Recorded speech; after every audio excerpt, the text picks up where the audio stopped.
आज का डिस्कशन शुरू करते हैं। टॉपिक है कि कर्म क्या है, कर्म का बंधन किस तरह से होता है और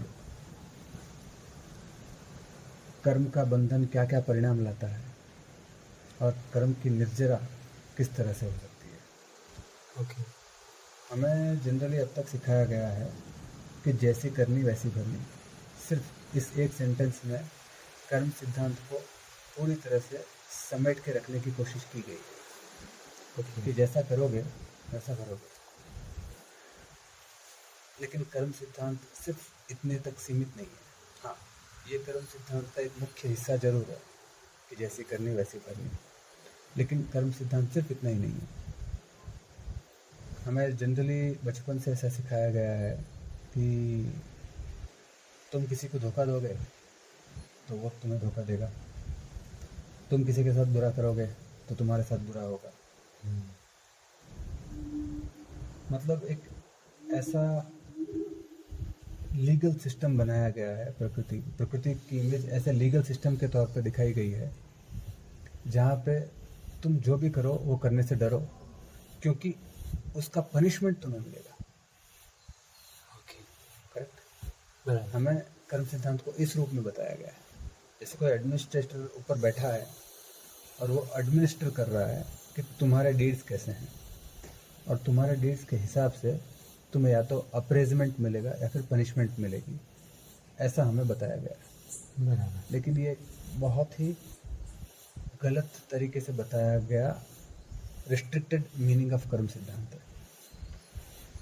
ठीक है, तो आज इस सेशन में हम लोग कोशिश करेंगे अलग अलग एग्जाम्पल से जानने की कि वास्तव में कर्म क्या होते हैं, वास्तव में कर्म किस तरह से बंधते हैं, अलग अलग तरह के कर्म किस तरह से बंधते हैं और उनका परिणाम क्या होता है और वो किस तरह से वापस खुलते हैं। ओके। ठीक है, तो सबसे पहले तो ये जाने कि कर्म होते क्या हैं। कर्म इस वातावरण में जो सूक्ष्म पुद्गल होते हैं, पुद्गल का मतलब मैटर, मैटर का मतलब इट में भी मॉलिक्यूल और इट में भी एटम। ओके। लेकिन वो इस तरह के होते हैं कि वो हमारे भाव जो हमारी फीलिंग्स रहती है, उन फीलिंग्स की जो टेम्परेचर में चेंज आता है, जब भी हम कुछ फील करते हैं तो हमारे फीलिंग के टेम्परेचर में चेंज आता है। तो उस टेम्परेचर चेंज को वो जो एटम्स होते हैं, स्पेसिफिक टाइप के एटम्स जो पूरे वातावरण में हर जगह रहते हैं, वो उस फीलिंग की चेंज को रिकॉर्ड करते हैं, फीलिंग के टेम्परेचर के चेंज को रिकॉर्ड करते हैं। ओके। और वो रिकॉर्डेड कर्म के मॉलिक्यूल्स और एटम्स हमारे कार्मा, क्योंकि वो फीलिंग्स हमारी रहती है, तो फीलिंग्स जहाँ पे होती है वहाँ पे जाके वो जम जाते हैं। तो इस तरह का जो मेमोरी, फीलिंग की मेमोरी जो होती है, वो एक टेम्परेचर चेंज के रूप में एक अणु के ऊपर रिकॉर्ड होके, एटम के ऊपर रिकॉर्ड होके, वो एटम हमारे कार्माण शरीर, कॉजल बॉडी में जम जाना। कार्माण शरीर मतलब हमारी कॉजल बॉडी, उसमें कॉजल बॉडी में जम जाना, इसको हम कर्म का बंधन कहते हैं। कॉजल बॉडी का मतलब क्या होता है? अब ये कॉजल बॉडी का मतलब होता है कि हमारे पूर्व के हर जन्मों से हमारे अलग अलग समय हमारे संचित कर्मों को, मतलब हमने जो इकट्ठा किए हुए कर्म हैं, जो इकट्ठा की हुई आदतें भी कर्म है, इकट्ठा की हुई टेंडेंसीज भी कर्म है, इकट्ठा की हुई मिसअंडरस्टैंडिंग्स भी कर्म है। ठीक है, तो ये इकट्ठा की हुई भावनाएं भी कर्म है, इकट्ठा किए हुए बोझ भी कर्म है, इकट्ठा की हुई ताकत भी कर्म है। तो ये सब एक टेम्परेचर चेंज के रूप में मेमोरी बन के हमारे ऑरा के क्षेत्र में, उससे हमारा एक इलेक्ट्रोमैग्नेटिक स्पेस बनती है, तो हमारे ऑरा के क्षेत्र में वो रिकॉर्ड होके बैठ जाती है। और वो रिकॉर्ड हुए हुए जो कर्म है, पार्टिकल्स ऑफ कर्मास, उनको हम कॉजल पार्टिकल्स बोलते हैं। ओके, जैसे कि एक भावना, थॉट पुद्गल में रिकॉर्ड हुई और वो थॉट बैठ गई, कहाँ पे बैठ गई, हमारे ऑरा के चारों तरफ। अब ये पूरे जो पार्टिकल्स हैं वो एक साथ चलेंगे, हर जीवन में एक साथ चलेंगे। इनके ऊपर एक प्रिंट लगी रहती है कि ये मेरे हैं कर्म। तो एक उस भावना की वजह से ये हमेशा हमारे हर जन्म में साथ चलता है। बिकॉजल बॉडी जो है हमारे ऑरा का एक पार्ट है जो पूरे शरीर में अलग अलग हिस्सों में फैला हुआ है, और इसी की वजह से हमारी फिजिकल बॉडी का स्ट्रक्चर बनता है। So this is the cause for structure of our physical body. इस लाइफ में हमारी फिजिकल बॉडी किस ढंग की होगी वो एक पर्टिकुलर टाइप के कर्म से डिसाइड होता है, जिसको हम कहते हैं नाम कर्म। हमारी फिजिकल बॉडी पतली होगी या मोटी होगी, हम लंबे होंगे या ठिकने होंगे, हमारे बाल घुंघराले होंगे या सीधे होंगे, हमारी आंखें तेज दृष्टि वाली होंगी या थोड़ी हमारी आंखों में प्रॉब्लम होगी, हमारे दांत सीधे होंगे या टेढ़े होंगे। ये सब नाम कर्म द्वारा निश्चित होता है, और इन सब का कुछ कारण रहता है, हर चीज़ का कारण रहता है। अगर कोई बहुत मोटा है तो उसका भी भावनात्मक कारण पिछले जन्मों में रहता है। अगर कोई बहुत पतला है तो उसका भी भावनात्मक कारण पिछले जन्मों में ट्रैक किया जा सकता है, अगर प्रयोग किए जाए तो। ओके। मतलब हर जो चीज़ है वो कर्मों के ऊपर आधारित है। तो ये तो एक तरह का कर्म मैंने बताया, नाम कर्म। तो अब बेसिकली जो कर्म है दोज आर पार्टिकल्स, इसलिए कारमाण कहा जाता है इनको, कर्म के अणु कहा जाता है।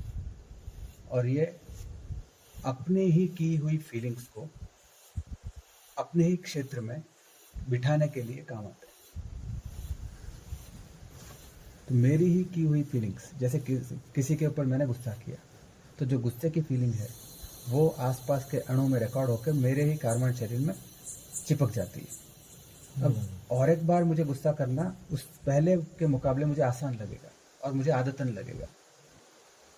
तो और एक बार अनकॉन्शियस वे में और इंटेंसिटी के साथ मैंने अगर गुस्सा किया तो सेकंड टाइम की इंटेंसिटी के साथ और कर्म के अणु उसी क्षेत्र में जाकर एक्यूमुलेट हो जाएंगे जहाँ पे पहले वाले हैं। तो इससे वो इंटेंसिटी और थोड़ी हार्ड हो गई, और मैंने बार बार ऐसा गुस्सा करता गया, धीरे धीरे इतना एक्यूमुलेट हो जाएगा कि अब गुस्से से बचना मेरे लिए बहुत मुश्किल हो जाएगा। अब छोटी छोटी बातों पे मुझे गुस्सा आएगा। तो इस तरह से एक इंसान की गुस्से की हैबिट बनती है, और अब वो इतना गुस्से के मेमोरी से भर जाता है कि हर चीज़ में अननोइंगली उसको एक गुस्से का रिएक्शन आ जाता है। उसको हम कहते हैं शॉर्ट टेम्पर्ड नेचर। करेक्ट, क्योंकि उसने बार बार जब भी चूज किया रिएक्शन गुस्से से चूज किया, तो बार बार कर्म के अणु गुस्से के रिएक्शंस को मेमोराइज करके उसके कार्मन शरीर में बैठ गए। बराबर। तो इस तरह से व्यक्ति देखता है कि अब मैं गुस्सा नहीं करना चाहता, फिर भी मुझे गुस्सा आ जाता है, मैं मजबूर हो जाता हूँ। ये अननोन गुस्सा कहाँ से आता है?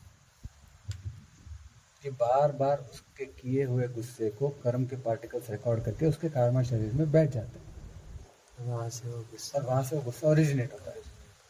जब कोई सिचुएशन आती है जो उसके गुस्से को, मतलब पहले जैसी सिचुएशन आई है जिसमें उसकी मान्यता थी कि गुस्सा करना चाहिए, अपने आप वो सिचुएशन उस पैटर्न से टकराती है और अपने आप वो पैटर्न रिएक्ट कर देती है, और इसका उसमें कोई रोल ही नहीं रहता। वो देखता है कि भाई मुझे गुस्सा आया, मैंने रिएक्ट कर लिया, गड़बड़ हो गई, बाद में मुझे पता चला कि गुस्सा आया। इस तरह से कर्म हमें बांधते हैं। इस तरह के कर्म को हम चारित्र मोहनीय कर्म बोलते हैं। ओके।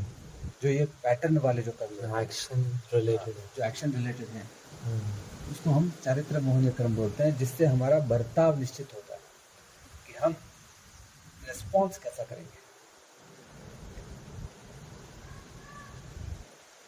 हमने अगर किसी चीज के बारे में बार बार दुख किया, तो दुख करने का जो पैटर्न है वो कर्मों के अणु में रिकॉर्ड हो के बैठ जाएगा।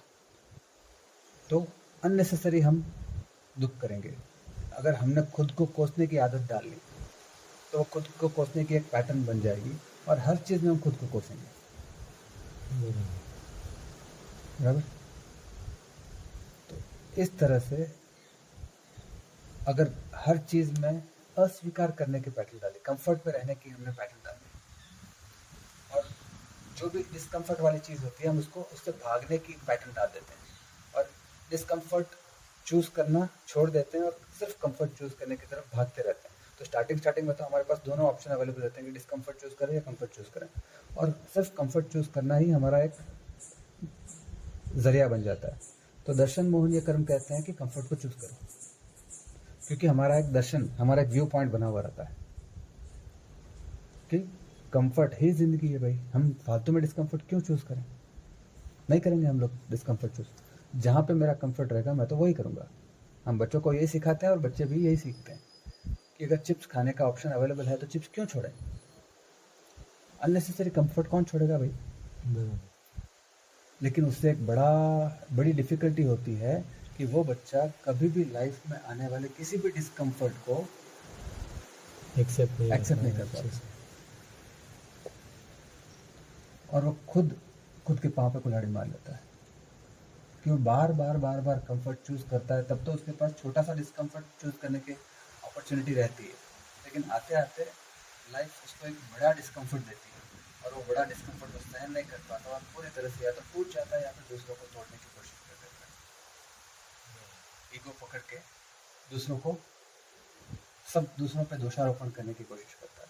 तो एक कंफर्ट में पलने वाले बच्चे इस तरह के कर्म के शिकार हो जाता है, इस तरह के चारित्र मोहनीय कर्म के शिकार हो जाता है कि वो हर समय डिस्कम्फर्ट को अस्वीकार करना या फिर घबराना उनकी आदत बन जाती है। अब थोड़ा सा भी डिस्कम्फर्ट का अगर सूचना भी मिल जाए उनको तो वो इमेजिन करके घबराने लग जाते हैं। ऐसी हालत हो जाती है आते आते उम्र में 30, 35, 40 साल की उम्र में फिर ऐसी हालत हो जाती है कि अगर फेल्यूर का न्यूज़ भी आ जाए या फिर कोई डिस्कम्फर्ट का न्यूज़ भी आ जाए, सिर्फ अंदेशा लग जाए तो वो घबराने लग जाता है।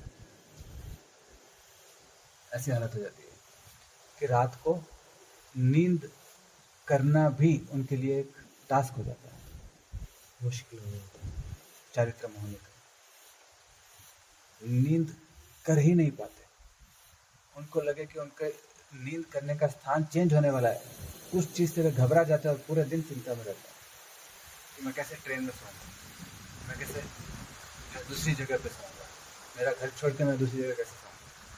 कितना छोटा सा मैटर है, बच्चे को कहीं पे भी सुला दो आराम से सो जाता है। लेकिन वो जो कंफर्ट को बार बार चूज करेगा, वो क्या कर रहा है, अपने ऊपर अपने मन को एक गहरे चारित्र मोहनीय कर्म की छाप दे रहा है कि भाई कभी भी कंफर्ट तुम्हें मिलेगा और कंफर्ट के हिसाब से ही चूज करना, कंफर्ट के अलावा दूसरा कुछ भी चूज मत करना। जो भी कंफर्ट के अगेंस्ट है उसको अस्वीकार कर देना। तो स्वीकार करने की ताकत उसमें डेवलप होती नहीं। इस तरह से चारित्र मोहनीय कर्मों को बांधता है, और बांधने की वजह से वो पूरे जीवन डिस्कम्फर्ट से टकराता रहता है। उसको अंदर जीवन के अंदर भय बढ़ते जाते हैं, तो भय का भी एक कर्म बैठ जाता है, तो एक अननोन फियर डेवलप होता है। इस तरह से चारित्र मोहनीय कर्म जो है बहुत इंपॉर्टेंट रोल अदा करता है हमारी लाइफ के पैटर्न में। दर्शन मोहनीय कर्म इज द कॉज, और उसी कॉज के ऊपर अगर उसने पहले से अगर अपना दर्शन चेंज कर लिया होता कि भाई कंफर्ट इंपॉर्टेंट नहीं है लाइफ में, क्योंकि डिस्कम्फर्ट और कंफर्ट दोनों आएंगे, पूछ के नहीं आएंगे, लाइफ में आ जाएंगे। तब मेरे अंदर ताकत होनी चाहिए चॉइस करने की, मेरे अंदर ताकत होनी चाहिए डिस्कम्फर्ट को स्वीकार करके उसको चॉइस करने की, क्योंकि डिस्कम्फर्ट इनएविटेबल होगा उस दिन, जिस दिन वो आएगा, पूछ के नहीं आएगा, इनएविटेबल होगा। तो उस समय डिस्कम्फर्ट को स्वीकार करने की ताकत मैं कहाँ से जुटाऊंगा, जब मैं अपने चारित्र मोहनीय कर्मों को हल्का कर दे जाऊंगा। ओके, तो हमको पहले ये समझ नहीं थी कि ये चारित्र मोहनीय कर्म से ये चीज़ें होती है, इसीलिए कभी हम ऐसा नहीं सोचते कि जब कंफर्ट मिल रहा है तब भी उसको छोड़ के डिस्कम्फर्ट चूज़ करो। सब हम ये सोचते हैं कि जिस दिन डिस्कम्फर्ट आएगा उस दिन डिस्कम्फर्ट करना ही पड़ेगा मजबूरी में, बट आज क्यों छोड़े कंफर्ट, आज जो है कंफर्ट जोन उसमें तो रहे एटलीस्ट। जिंदगी न मिलेगी दोबारा मूवी से ये गलतफहमी पूरे सोसाइटी में, पूरे यंगस्टर्स में फैल गई है कि आज का कंफर्ट मत छोड़ो, कल का डिस्कम्फर्ट भूल जाओ, आज का कंफर्ट मत छोड़ो। जो भी कंफर्ट मिल रहा है लाइफ में उसको दबोच लो, क्योंकि ज़िंदगी न मिलेगी दोबारा। मतलब ज़िंदगी में आज का ये जो दिन है वो समझाने कुछ और गए थे डायरेक्टर, कि आज की जो अपॉर्चुनिटी है वो वापस नहीं मिलेगी, तो अपॉर्चुनिटी को प्रॉपर सम्मान दे के जी लो। लेकिन समझाते समझाते कुछ और ही बन गया वो, एक बहुत बड़ा गलत मैसेज चला गया और यंगस्टर इस मूवी को 4-4 बार, 5-5 बार, 6-6 बार घुमा घुमा के देख रहे हैं। बिकॉज वो रिलेट कर पा रहे हैं इस चीज क्योंकि उनको कंफर्ट में जीना है और कोई उनको कंफर्ट में रहने नहीं दे रहा। सब बड़े बूढ़े बोल रहे थे कि भाई कंफर्ट में मत जियो, बहुत पछताओगे बाद में, कंफर्ट में मत जियो, बाद में बहुत पछताओगे। लेकिन उनका मन कह रहा था कि भाई कंफर्ट में बचपन से जीते आए हैं, देखा है मोबाइल में जो है 24 आवर्स हम अपने आप को बिजी रख सकते हैं। कंफर्ट, उसे किसी से कोई जुड़ने की ज़रूरत नहीं है, किसी चीज़ की गरज करने की ज़रूरत नहीं है, कोई दोस्त बनाने की ज़रूरत नहीं, कुछ करने की ज़रूरत नहीं है, कोई मेहनत करने की ज़रूरत नहीं। मोबाइल में अपने आप को बिजी रखो, गेम्स में अपने आप को बिजी रखो, क्रिकेट देखने में अपने आप को बिजी रखो और मस्त है लाइफ। कंफर्ट चूज़ करना है। ये हम अपने आप पे इतने कर्म बांध रहे हैं, हम अपने आप को इतनी सारी आदतें दे रहे हैं, चारित्र मोहनी कर्म से बांध रहे हैं। इस ढंग से भी कर्म बंधते हैं और वो आगे जाके ज़िंदगी में मिलेगी दोबारा मूवी जब देखता है तब उसे लगता है कि छोड़ो काम वगैरह सब, छोड़ो वो सब मेहनत और जाओ, जो तुम्हारे दिल में आ रहा है वो करो। दिल में आ रहा है मतलब जो मन कहता है, जो मन की गुलामी कहती है कि ये करो तो ये करो, वो करो तो वो करो। बस जीवन को छोड़ो मत, जीवन में जितने मज़े कर सकते हो करो। मज़े करने का डेफिनेशन ही उनका हो जाता है कि कंफर्ट में रहो, जितना कंफर्ट मिले उतने कंफर्ट में रहो, जो कुछ करना पड़े कंफर्ट के लिए करो, मेहनत मत करो। इसी चीज़ को अच्छे से 3 इडियट्स में बताया गया है सही ढंग से। तो कुछ लोग 3 इडियट्स से लेते हैं और कुछ लोग इसमें क्या दिखाया गया है कि कंफर्ट दिखाया गया कि नहीं, 3 इडियट्स में ये दिखाया गया है कि कंफर्ट को नहीं, नॉलेज को चूज़ करो। हाँ मत भागो कंफर्ट के पीछे, हाँ नॉलेज को चूज़ करो, एबिलिटी को चूज़ करो, अपने आप कंफर्ट पीछे भाग के आ जाएगा। 3 इडियट्स में ये सही ढंग से बताया गया है। राजू ईरानी ने सही काम किया कि भाई उसने सही डायरेक्शन की तरफ सोसाइटी को लेके गया। 3 इडियट्स ने काफ़ी फ़ायदा किया सोसाइटी में, लेकिन ज़िंदगी नहीं मिलेगी दोबारा ने काफ़ी नुकसान किया यंगस्टर्स का। तो ये एक तरह का इम्पोर्टेंट कर्म है चारित्र मोहनी कर्म, जो इस तरह से बनता है। तो ये चारित्र मोहनी कर्म बहुत इंपॉर्टेंट कर्म है, जो बचपन में और जवानी आते आते और जवानी की शुरुआत में इंसान के पास अपॉर्चुनिटी होती है कि वो चारित्र मोहनी कर्मों को गहरा करे बांध बांध के, या फिर जो ऑलरेडी बंधे हुए हैं उनको हल्का करते जाए। ओके। तो इस कॉन्टेक्स्ट में हम थोड़ा कर्म निर्जरा के ऊपर भी बात करेंगे कि कर्म की निर्जरा कैसे होती है। उससे पहले मेरा एक क्वेश्चन था, आपने थोड़ी देर पहले बोला था कि बच्चों को कहीं भी सुला दो वो सो जाएंगे, बट बड़े होते होते है ना, अगर अपन की सोने की प्लेस चेंज होती है तो प्रॉब्लम होता है। तो इसका मतलब ये तो नहीं हुआ कि बच्चों के ऑरा में कुछ कर्म नहीं होते, बिकॉज जो उनकी पास्ट लाइफ के कर्म होंगे वो तो उनके साथ में होंगे ना तभी भी। तो क्या वो कर्म अभी तक दिखते नहीं है या फील नहीं होते या फिर क्या होता है उस केस में? जिसके पास्ट लाइफ के चारित्र मोहनी कर्म गहरे होंगे, हाँ, तो उसकी पास्ट लाइफ टोटली डिस्कनेक्टेड रहेगी इस लाइफ से। ओके। क्योंकि चारित्र मोहनी कर्म जिसके बहुत गहरे होते हैं, कौन चारित्र मोहनी कर्मों को बहुत गहरा बांधता है? जो इंसान लाइफ के हायर एस्पेक्ट्स की तरफ बिल्कुल भी ध्यान नहीं देता, वो फिर लाइफ की आदतों में जीता है। ये हमें ध्यान देने की बात है ओके। कि जो भी इंसान जिसको भी हम आदतों में देखेंगे, बुढ़ापे में आदतों में देखेंगे, बहुत गहरी आदतों में देखेंगे, इसका मतलब कुल मतलब यही है कि लाइफ में हायर वर्च्यूज़ की तरफ उसने कभी ध्यान नहीं दिया। आदत कोई भी हो सकती है, आदत कोई भी हो सकती है, एक्शन पैसा मूवीज देखने की आदत हो कमाओ, सकती है, घूमने जाओ, शेयर मार्केट में ट्रेड करने की आदत हो सकती है, बातचीत की भी आदत हो सकती हाँ बातचीत की आदत हो सकती है, अपने ईगो को सबके सामने प्रस्तुत करने की आदत हो सकती है, है, फेम कमाने की भी आदत हो सकती घर वालों से कंफर्ट लेने की आदत हो सकती है, कुछ भी हो सकती है। पैसे गिनने गिनने की आदत हो सकती है, पैसे गिनने की भी आदत होती है। है। ओके। ऐसी कई आदतें हो सकती है जिसके अंदर वो अपने आप को बिजी रखता है और कभी भी कॉन्शियसनेस की तरफ ध्यान नहीं देता कि मैं कॉन्शियस होके जीऊँ, जीवन क्या है समझने की कोशिश करूँ, मेरी इतनी ख़राब हालत क्यों हो रही है ये समझने की मैं कोशिश करूँ, इसके ऊपर उसका ध्यान नहीं जाता। उसके ऊपर ऐसे लोगों इसलिए भी की- ध्यान नहीं जाता क्योंकि लोग उसको एक्सेप्ट कर चुके हैं कि भाई यही ज़िंदगी है, मतलब बुढ़ापे में ऐसा ही होगा, परेशानी होगी ही। इसीलिए तो इवॉल्व सोल्स की महत्ता यहाँ पे इम्पोर्टेंट होती है कि इवॉल्व सोल्स की इस दुनिया में ज़रूरत है, जो दुनिया को ये बताए कि ज़िंदगी सिर्फ इतनी नहीं है जितनी आप सोच रहे आपको दिख रही है। नहीं, तुरंत आ जाएगी आवाज़। तो जितना मतलब इसीलिए यहाँ पे इवॉल्व सोल्स की इम्पोर्टेंस रहता है कि वो Okay. लोगों को इन्फॉर्म करे कि ज़िंदगी जितनी आपको दिख रही है उतनी नहीं है, इसके पार, इसके गहराई में बहुत सारा ज़िंदगी का मटेरियल पड़ा है जिससे आप एक काफ़ी बेटर ज़िंदगी जी सकते हैं और इस ज़िंदगी के पार जो ज़िंदगी है उसको जान सकते हैं।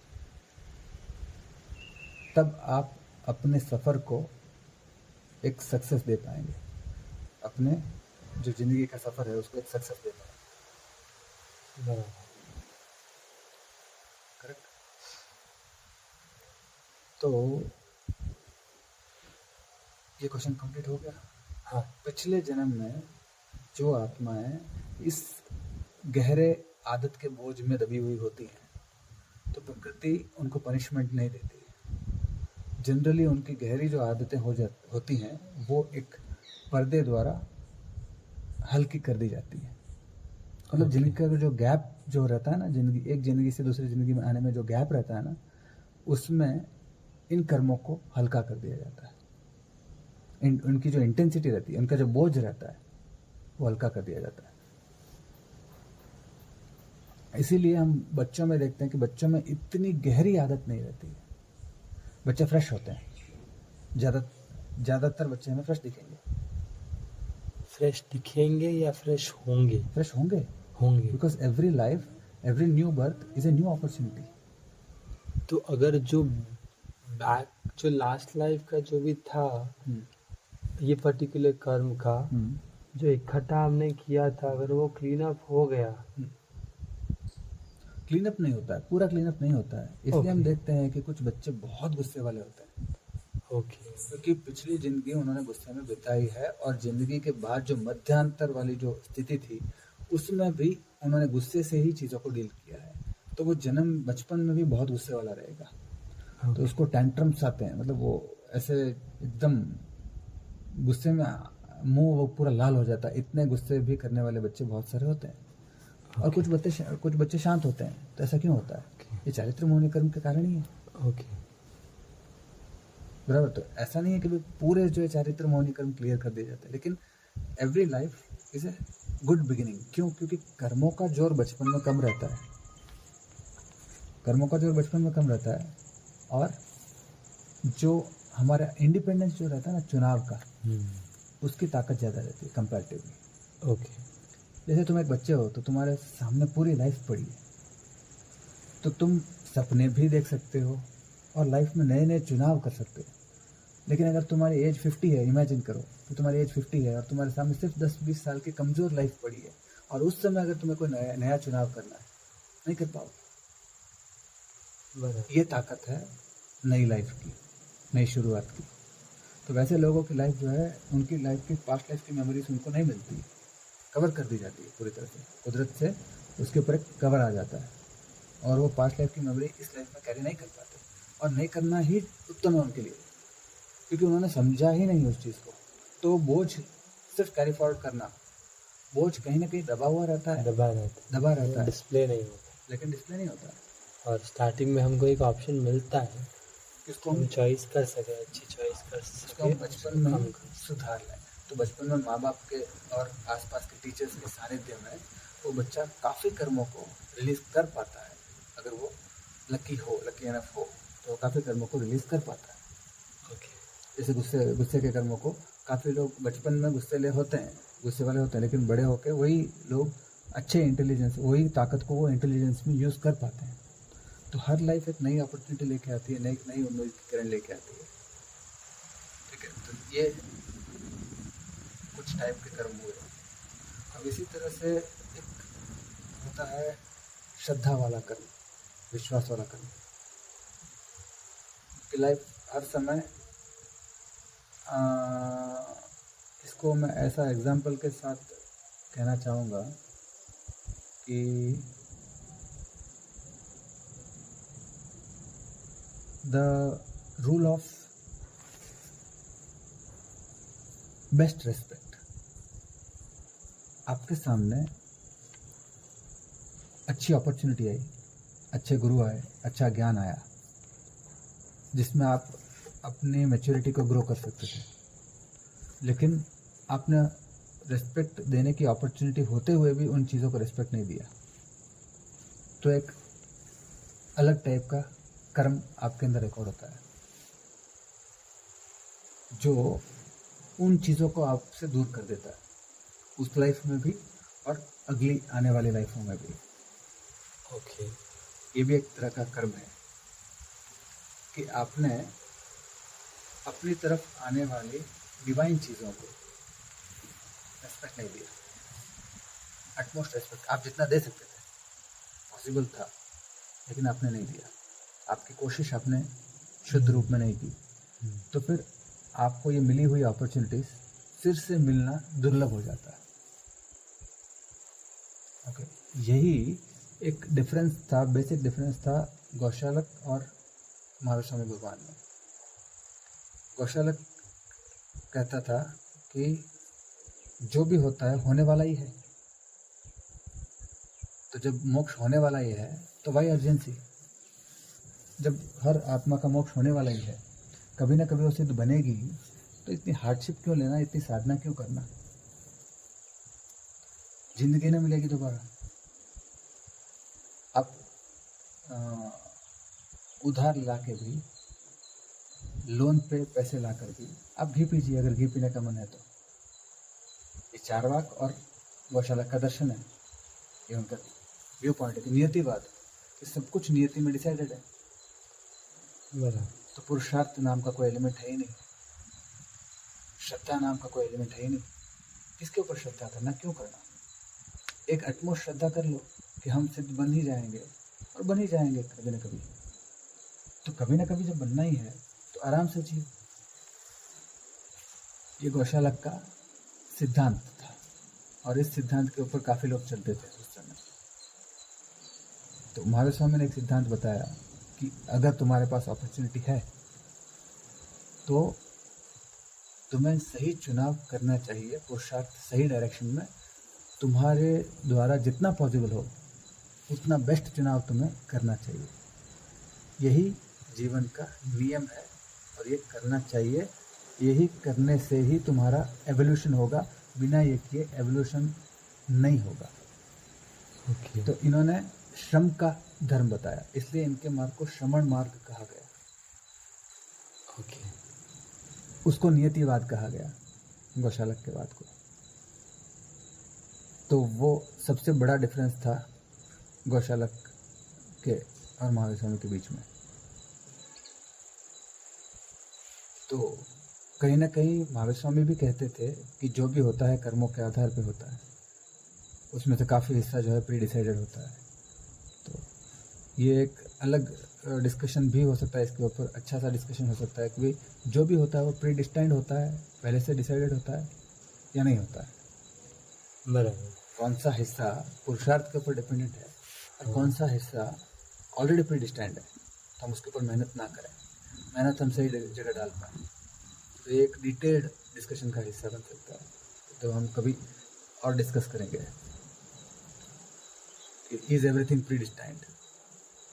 ठीक है, अब हम अपने मेन मुद्दे पे आते हैं कि तो महावीर स्वामी ने सिखाया लोगों को कि जब आपके जीवन में फर्स्ट अपॉर्चुनिटी आए, ग्रैब दैट अपॉर्चुनिटी। अगर इवॉल्व होने की अपॉर्चुनिटी आए तो आप जितनी अपनी समझ हो, जितनी अपनी श्रद्धा हो, तो उन्होंने ऐसे गुण बताए जिन गुणों से आप पहचान पाएंगे कि आपके जीवन में अपॉर्चुनिटी आपको यूटिलाइज करनी चाहिए। तो उन्होंने श्रद्धा का गुण डेवलप करने के लिए कहा, उन्होंने पुरुषार्थ का गुण डेवलप करने के लिए कहा, मैं तत्परता डेवलप करने के लिए कहा कि मैं ज़िंदगी में इवॉल्व होने के लिए रेडी हूँ। जो भी अपॉर्चुनिटी मुझे मिले, जो भी गुरु मुझे मिले, जो भी जो ज्ञानी मुझे मिले, तो उनका मैं सम्मान करूँगा, उनकी बातों पर श्रद्धा करूँगा और प्रयोग करके देखूँगा, एक्सपेरिमेंट करके देखूँगा, और मेरे जीवन में क्या क्या चेंजेस आते हैं, बाह्य जीवन में भी और अंतर जीवन में भी क्या क्या चेंजेस आते हैं, वो मैं चेक करूँगा और पूरी श्रद्धा करके और आगे बढ़ने की कोशिश करूँगा, तो मैं ऐसी चीज़ों को अटमोस्ट रेस्पेक्ट दूंगा, मुझसे जो बन पड़ेगा वो रेस्पेक्ट दूंगा। ओके। जबकि गौशालक ने इन बातों को रेस्पेक्ट देने से मना कर दिया कि एटमोस्ट रेस्पेक्ट मैं क्यों दूँ, जबकि सब कुछ होने ही वाला है, तो फिर मैं एटमोस्ट रेस्पेक्ट दे के एक्स्ट्रा पुरुषार्थ क्यों करूँ। ये बहुत बड़ा डिफरेंस था और महावीर स्वामी ने इस तरह से श्रमण मार्ग पूरी तरह से डिज़ाइन किया। ओके। इसीलिए तप का इतना महत्व हो गया। तप एक अलग सेक्शन में डिस्कस किया जा सकता है कि तप क्या है। तो अब हम कर्म किस तरह से बंधते हैं उस पर और थोड़ा विचार करेंगे।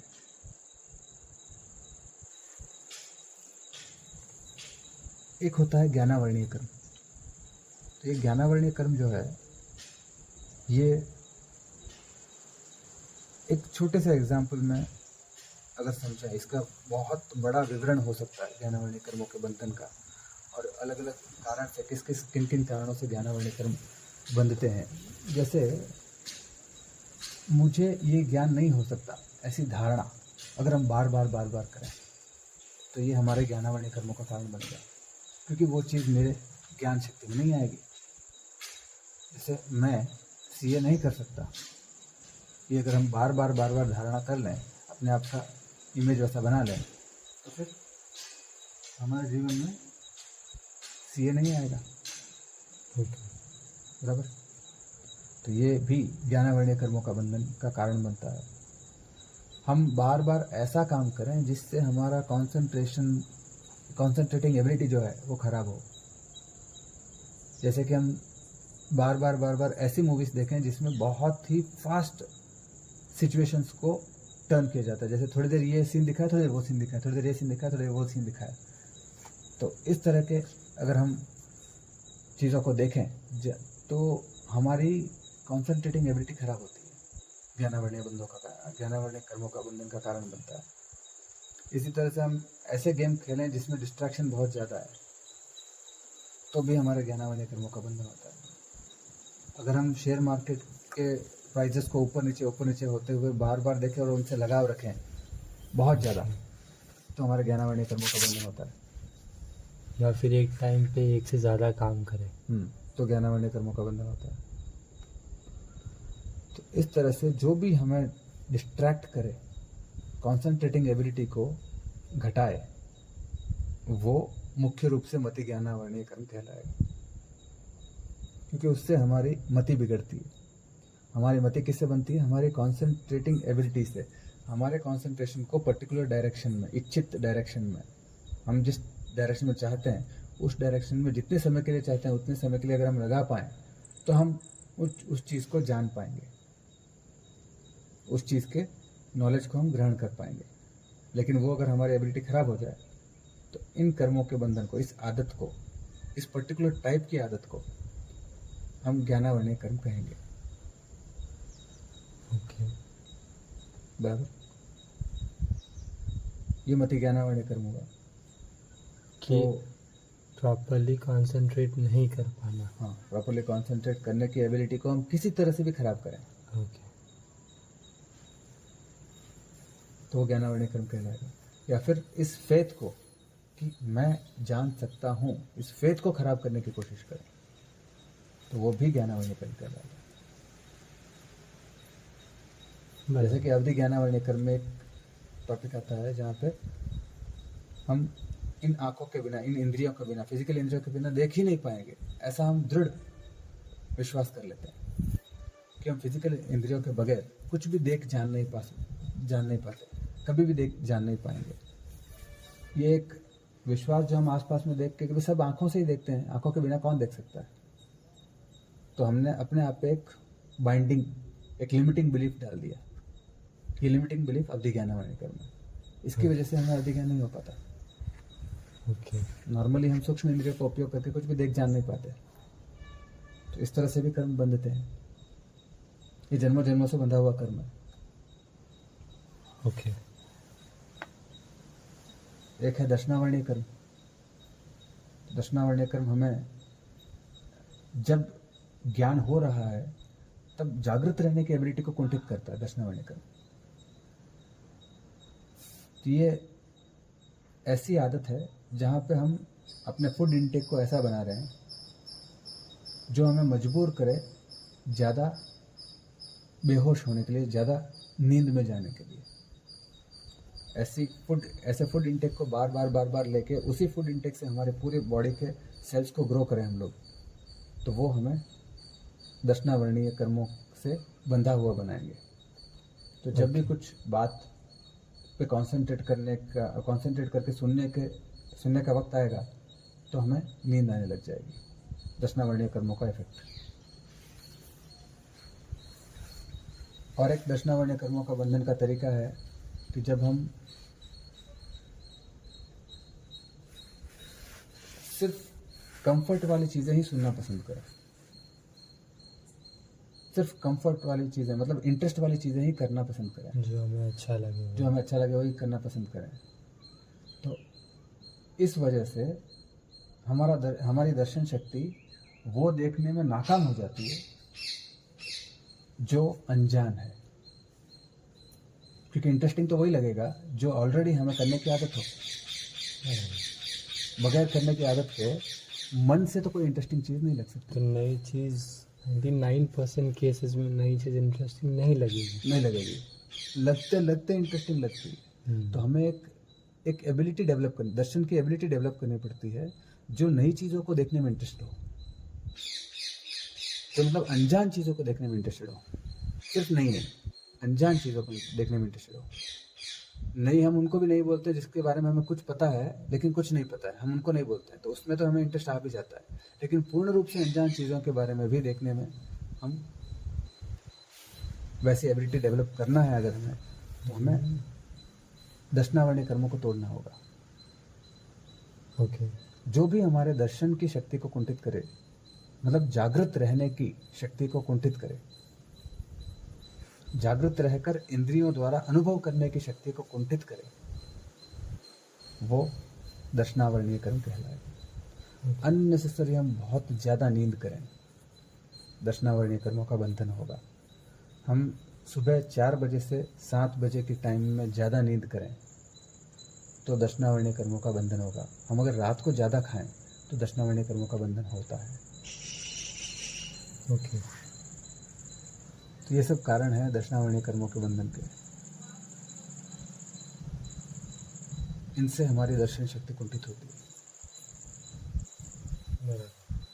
अब आएंगे हम अंतराय कर्मों के ऊपर, या फिर हम चलते हैं थोड़ा मोहनीय कर्मों के ऊपर,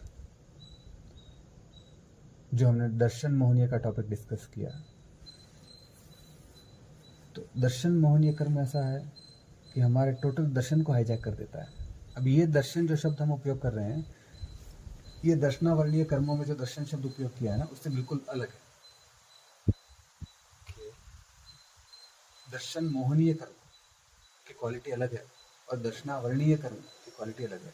दक्षिणावर्णीय कर्म का लेना देना हमारे आत्मा की दर्शन शक्ति, जो अनंत दर्शन शक्ति है, उसको कुंठित करने वाले, उसको आवृत करने वाले कर्मों को दक्षिणावर्णीय कर्म कहा जाता है।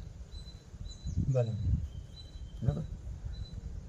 लेकिन दर्शन मोहनीय कर्म कैसा है कि जो चीज़ जैसी है उसको उसी फॉर्म में देखने की जो हमारी एबिलिटी है, उसको मोहित करे, भ्रमित करे, मूर्छित करे, ऐसे कर्मों को दर्शन मोहनीय कर्म कहा जाता है। वापस बताओ डिफरेंस दोनों में। डिफरेंस एग्जाम्पल के रूप में बताऊंगा। ओके। जैसे अगर तुम कहो कि ये पर्टिकुलर आइसक्रीम जो है बहुत अच्छी है और यही आइसक्रीम अच्छी है, ओके। तो इस तरह से तुम्हारे ऊपर दर्शन मोहनीय कर्म का पहले बंधन होगा। तुम्हारा मन बार बार उस आइसक्रीम की तरफ आकर्षित होगा, तो ये दर्शन मोहनीय कर्म का काम करेगा। कि तुमने दर्शन रूप में स्वीकार किया कि इस आइसक्रीम में काफ़ी सुख है, बराबर। तो तुम्हारी एनर्जी आज कल कभी न कभी बार बार उस चीज़ की तरफ जाएगी। ये छोटे से दर्शन मोहनीय कर्म की मैंने बात की। बराबर। ऐसे बड़े दर्शन मोहनीय कर्म भी रहते हैं कि भाई पैसा कमाना जिंदगी बनाता है, जिंदगी पैसे से बनती है। अगर तुमने इतना जोर पैसे पे दे दिया तो तुम्हारी लाइफ हाईजैक हो गई, तुम्हारी लाइफ की सारी थिंकिंग पैसे की तरफ भागेगी, कि सारे एफर्ट्स उधर ही जाएंगे। सारे एफर्ट्स हो गए। ये बड़ा दर्शन मोहनीय कर्म है। तो ये हो गए दर्शन मोहनीय कर्म के एग्जाम्पल। अब इन रिटर्न दर्शनावर्णीय कर्म। दर्शनावर्णीय कर्म मतलब दर्शन की शक्ति को आवृत करते हैं। दर्शन की शक्ति मतलब इंद्रियों का सही सही उपयोग हम नहीं कर पाते। ओके। इंद्रिय जब कुछ ग्रहण करती रहती है तब हमें नींद आ जाती है, ओके। तब हम जागृत नहीं रह पाते, तब हम इंटरेस्टेड नहीं रह पाते, डिसइंटरेस्टेड हो जाता है, बोर्डम फील करते हैं, हमें धक्का लगता है, हमारे अंदर से एक ना आता है, अस्वीकार आता है, नहीं सुनना है। ये जो होती है, ये जो कर्म होते हैं वो दर्शनावर्णीय कर्म कहलाते हैं। जैसे बचपन से सिर्फ इंटरेस्टिंग चीज़ खाने की आदत, सिर्फ इंटरेस्टिंग चीज़ खाऊंगा मैं, एक चॉइस है, सिर्फ इंटरेस्टिंग चीज़ करूंगा, तो दर्शनावर्णीय कर्मों का बंधन होगा। या फिर बचपन से मैं एनिमल फूड को ज़्यादा खाऊंगा, तो दर्शनावर्णीय कर्मों का बंधन होगा। बराबर।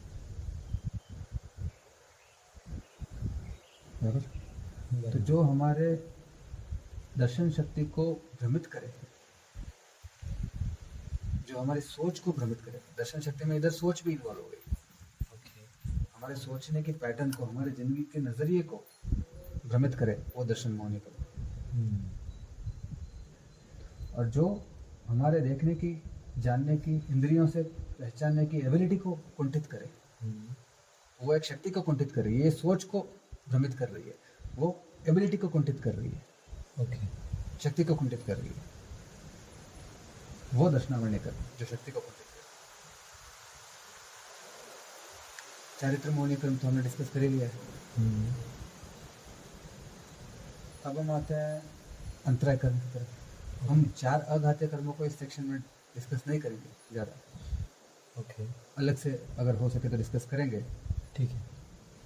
तो घातीय कर्मों में एक कर्म बचा है अंतराय कर्म। तो ये जो अंतराय कर्म है, ये अंतराय है, आत्मा की एक शक्ति होती है अनंत वीर्य शक्ति।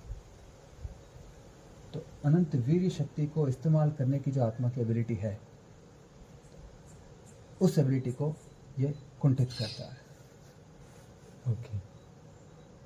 आत्मा की एक शक्ति है अनंत ज्ञान शक्ति, आत्मा की और एक शक्ति है अनंत दर्शन शक्ति, आत्मा की और एक शक्ति है अनंत वीर्य शक्ति। अनंत ज्ञान शक्ति को जो कुंठित करे उसको हम कहेंगे ज्ञानावर्णीय कर्म। अनंत दर्शन शक्ति को जो कुंठित करे दर्शनावर्णीय, उसको हम कहेंगे दर्शनावर्णीय कर्म। उसी तरह से अनंत वीर्य शक्ति को जो कुंठित करे उसको हम कहेंगे अंतराय कर्म। जैसे आपने सोच लिया कि मैं ये कार्य नहीं कर पाऊंगा, बार बार अपनी एबिलिटी पे डाउट कर लिया, तो आपका वो कार्य करने की जो क्षमता है, जो वीर्य शक्ति है, वो खत्म हो जाएगी। आप देखेंगे कि आपके अंदर जो एबिलिटीज थी वो खत्म हो गई और आप पढ़ाई करने से भी डरने लग गए। ओके। तो आपके पढ़ाई में लाभांतराय हो जाएगा। आपके पढ़ाई में जो लाभ होने वाला था वो अंतराय कर्म द्वारा खत्म हो जाएगा। खत्म। आपकी सोच में और आपकी कार्य क्षमता में एक बहुत बड़ा अंतर हो जाएगा। आप जो भी डिसीजन लेंगे, आपका विल पावर खत्म हो जाएगा, एग्जीक्यूट नहीं कर पाएंगे आप। क्यों? क्योंकि आपने अपने विल पावर को कोस कोस के खत्म कर दिया। ये विल पावर को कोस के खत्म करने की जो ये जो काम है, इसको हम कहते हैं अंतराय कर्म। ओके। इसलिए जब माँ बाप बच्चों को कोसते हैं और बच्चे उस कोसने को एक्सेप्ट कर लेते हैं कि तू तो किसी काम का नहीं, और बच्चे उसको एक्सेप्ट कर लेते हैं, तो सच में काम का नहीं रहता, तो वो सच में काम का नहीं रह जाता। तो अब इस बात पे आप ये पूछ सकते हैं शायद कि भाई माँ बाप के कर्मों का, वो तो माँ बाप के कर्मों का फल था, तो बच्चों को क्यों मिलता है? इसका बराबर। मतलब तो ये जो महावीर स्वामी का सिद्धांत है कि किसी अन्य जीव के कर्मों का फल आपको कभी नहीं भुगतना पड़ेगा, और आपके कर्मों का फल कोई अन्य जीव कभी नहीं भुगतेगा। इस अपेक्षा से कर्मों के सिद्धांत में हर आत्मा का जीवन कंप्लीटली इंडिपेंडेंट है, अलग। किसी के ऊपर डिपेंडेंट नहीं है, हम्म, संपूर्ण रूप से अलग है। ये सिद्धांत महावीर स्वामी ने बताया। इसके ऊपर एक अलग डिस्कशन हो सकता है कि हर आत्मा इंडिपेंडेंट कैसे है, स्वतंत्रता। होता है। तो ये है कि भाई जब माँ बाप ने उसको कहा कि तुम किसी काम के नहीं हो, तो ये क्या था, और उस वजह से वो किसी काम का नहीं रहा। ओके। तुम काम में बहुत ढीले हो, तो वो ढीला बन गया, ये तो अंतराय कर्म बांध लिया उसने। तो क्यों बांधता है वो ऐसा ऐसे?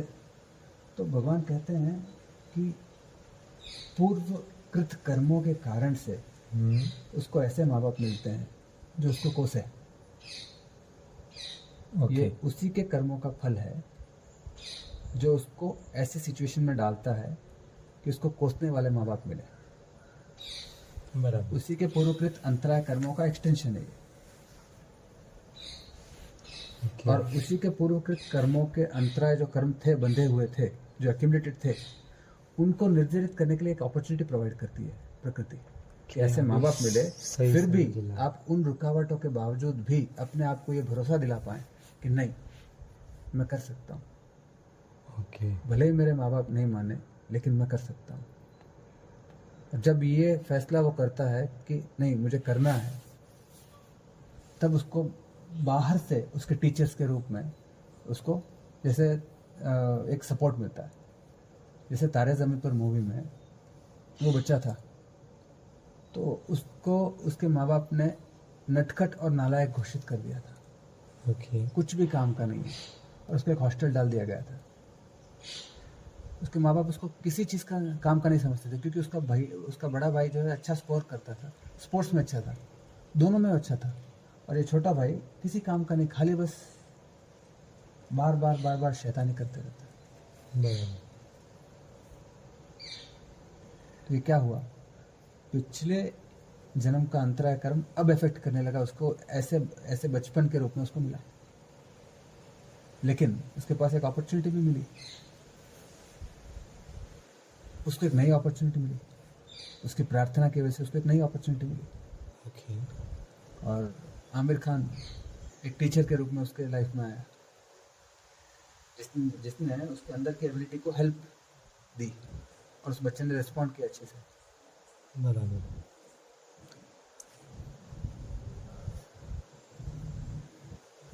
जब उसने रेस्पॉन्ड किया तो उसके लाइफ में सब इजी हो गया, मैथमेटिक्स इजी हो गई, सब इजी हो गया। इसको हम बोलते हैं अंतराय कर्मों की निर्जरा। तो उसने वो सिचुएशन में सही डिसीजन लिया या सही चीज़ को चूज की, उसको बोलते निर्जरा। सिर्फ इतने को निर्जरा नहीं बोलते, निर्जरा बहुत अर्थों में बहुत अलग अलग टाइप से अलग अलग सिचुएशन में होती है। और निर्जरा का जो टॉपिक है, हम इसको एक अलग सेक्शन में ही लेना बेटर रहेगा, तो हम अलग सेक्शन में लेंगे। तो आज कर्मों के घातीय कर्मों के बंधन को थोड़ा थोड़ा हम डिस्कस कर पाए, देखते हैं। और अगर ज़रूरत पड़ी तो घातीय कर्मों के बंधन के टॉपिक को और ये करेंगे। तो आज हम ये डिस्कस कर पाए कि भाई अलग अलग तरह के कर्म, एग्जाम्पल से हम समझ पाए कि किस तरह से बनते हैं, ओके। कर्म क्या होते हैं और कर्म किस तरह से बनते हैं। बराबर। और आश्रम क्या होते हैं, क्योंकि आश्रम कर्मों के बंधन का कारण होता है। तो आश्रम क्या होते हैं, हमारे स्वामी ने आश्रम के बारे में किस तरह से कहा था, और कौन से आश्रम से किस तरह के कर्म का बंधन होता है, आश्रम किस तरह से कर्म बांधने में कारण बनते हैं, ये हम किसी और सेक्शन में, आश्रम के सेक्शन में डिस्कस करेंगे। ठीक है, बराबर। तो आज का डिस्कशन हम कंप्लीट करते हैं।